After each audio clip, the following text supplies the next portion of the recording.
Alrighty, now we're gonna move on to one that I really wasn't expecting to enjoy in the manner that I did, but it's one of those movies where random's like, "Are we gonna go watch it? Are we gonna go watch it? You're gonna go watch it?" And I'm like, "Fine, if I'll shut you up." I'm like, number three, Ant Man. This was a pleasant surprise as I was not expecting it to be this good. Paul Rudd gives a solid performance as an ex-con wanting to go straight, but then gets drawn back into his old way of life by the former Ant-Man in Hank Pym, played by the legendary Michael Douglas, who just sold his performance like a champ. And I like the work in making him look like his younger self in the 80s. Granted that skin grafting has come a long way in the visual effects department, but it's not quite there in fooling the eye. I enjoyed the story of a man wanting redemption in the eyes of his daughter and those around him. And it sends a decent message that you can turn your life around if you want it badly enough. Now, I'm aware there are some people in this panel who have not seen it. Would you like to, for those who have not seen it, please speak now so that the ones who Or for or forever hold your peace. yeah. I have not seen it. I have not seen the movie, unfortunately. I want to because I heard a lot of good things about it. Dude, some people have gone so far to say this was better than Avengers this year. Well, it must have done something right. Duran, did you see it? Yes, I did. Go ahead. Okay. Looking at my notes again. At the beginning, when the main character departs from the prison, he says to his friend that he's got a master's in electrical engineering, and the following scene, he works in an ice cream shop. I thought that was hilarious. MJ, first of all, do I need to give spoilers, or do you want me to exclude spoilers? Are there people in this panel who would like spoilers? I'd say it would be okay since this is the end of the year, and obviously it's a good way of bringing up examples to help back up your points. One or two haven't seen it. I know Nick hasn't seen it. Also, first of all, my apologies for not letting you be heard, sir. That's my fault. Would you like spoilers, or would you rather be surprised? Oh, I don't care. It's not something I really plan on seeing, so maybe you'll change my mind. Very well. Proceed. Okay, thanks. I don't know if you guys noticed, the guy that played Kurt, the computer programmer, he actually played in The Dark Knight. He did? Yes, he was one of the corrupt policemen. Excuse me. I need to go look at this now. Oh, was he the guy that shot Commissioner Gordon? I think so, yes. Okay, I recognize the nose now and the eyes. The guy with the black hair. Yeah, black hair, pale skin. And he was the guy that Harvey Dent eventually attempted to what do you call it? Interrogate. Yeah. Oh, that guy. That's making sense now. Anyway, proceed. Yeah, the main character breaking the safe. The way he did it is very clever. Mm-hmm. And I thought the ants escaping was very well done. This movie, I also thought it wasn't going to be so any good, but I was surprised. I like the fact that Falcon made a nice cameo. When he was chasing Ant-Man, because Ant-Man was kicking the living daylights out of him. And the ant invasion in Pymtech is spectacular. I thought that was brilliant. Just the way they planned the whole thing to blow up the building and trying to steal the the yellow suit. Yellow That was Jacket. great. I don't know if you see it in this way, but the red suit versus the yellow suit, doesn't that sound like Kit versus Car? A little bit. Flash. Yeah, and I thought the final battle was really good. I mean, they accidentally oversized the end, and that one guy said that was one seriously uh, dog or something. What stressed out dog or something.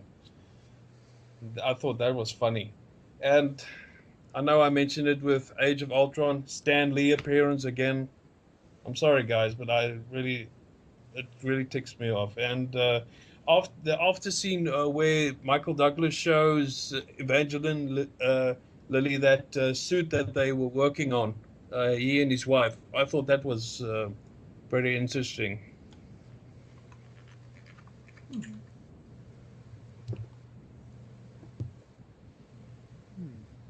Is that all?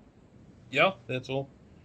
I did one thing I will add before Kaiju Noir comes in. I did like the fact that Spider-Man was hinted at the end.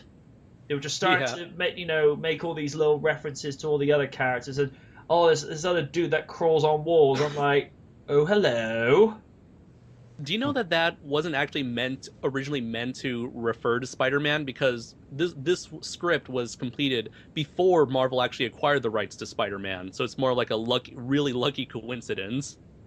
It is, but at the same time, this is where I have to sort of say my piece. I'm just surprised that they didn't do this years ago, because now some of you know that I really gave the Amazing Spider-Man series a chance because I wanted it to try and be its own thing and try and stand on its own merits after what Tobey Maguire and Sam Raimi had done for the better part of half a decade. But Mm-hmm. even now, I recognize that Amazing 2, even though Andrew Garfield sold his performance like a champ, he did. That movie was a train wreck. There are people now that were saying this is worse than Spider-Man 3. And after looking at it and listening to of all the flaws that movie had, I'm starting to see it. Mm-hmm. But Including Especially when the first film is attempting to build up to something greater, and now that you know what it's building up to, it kind of makes all that build up from the first movie pointless now. Yeah. In retrospect. it would have been nice if Andrew had been brought over to reprise his role as Peter Parker. Now, I don't know what Tom Holland is going to be like as Spidey when they go into Civil War and Marvel's Spider-Man, which we don't really know what title they're going with, whether it's just going to be a Spider-Man movie or, or if it's going to be called Spectacular Spider-Man. All I know is in the space of the 13 years since Spider-Man has been on the big screen since the debut movie in 2002, Spidey has been rebooted twice. That's something I'd expect to see happen over the course of say 20 to 30 years. I mean, like the 20 years it took to bring Superman back to the big screen. And, I enjoyed Superman Returns for what it was. I thought it was a decent attempt to modernize yet be faithful to what Richard Donner had done. But Superman got rebooted, at least a good 6 to 7 years later with Man of Steel, which many people have had their own things to say, and I enjoyed it for what it is. But I just feel as though how much more problems are we going to get with this version of Spider-Man before they possibly reboot that, or they might surprise us and actually make it work? I mean, I don't know. And the only other thing I've noticed is this is also the second English actor to play Spidey. It's like, oh, okay, different. Right, that's me on a tangent long enough. Kaiju Noir, you may wow us again. Oh boy, now there's actual pressure involved. Well, anyways, I'll be honest here and say that I was never that big a fan of the Ant-Man character. Sure, I enjoyed watching him on Avengers Earth's Mightiest Heroes, and I've read a couple of the older original Avengers comics, but he wasn't a character I had much investment in to begin with. And when it was announced that Edgar Wright, a filmmaker whose work I highly admire, was leaving the Ant-Man project, my hopes at a fun and witty superhero film were severely lowered. Luckily, this film did not end it in disappointment, as the Ant-Man film is a clear example that no matter how many superhero films are out there, there is still a chance to stand out from the crowd as long as you have the right talent and passion behind it. In a way, Ant-Man is kind of like the Guardians of the Galaxy of 2015, in that it takes a film with a ridiculous premise and just rolls with it and is unashamed about it whatsoever. Not only that, but like Guardians, it also lampoons the common tropes and cliches we've come to expect from blockbuster action films without letting the film become a straight up satire. Ant-Man is not only makes the premise of a man who can shrink and communicate with insects look fun and exciting, but it also makes Paul Rudd's Scott Lang and Michael Douglas's Hank Pym feel like real people who are desperately trying to find redemption for their past failures. The film is sadly another example of Marvel's bad track record of generic and unmemorable antagonists. Though I will give credit to Corey Stoll as Yellowjacket for at least putting in a lot of energy into what little material he's given with. Finally, I had to give a big shout out to Michael Pena as Luis, one of the most earnest and funniest sidekicks I've seen in years. The dude always cracks me up. Ant-Man has introduced mainstream audiences to an engaging character and a likable cast that will surely make Disney even more money when they'll eventually give him 2 sequels, a TV series, and an appearance in Disney Infinity 4.0. Dude, you did it again.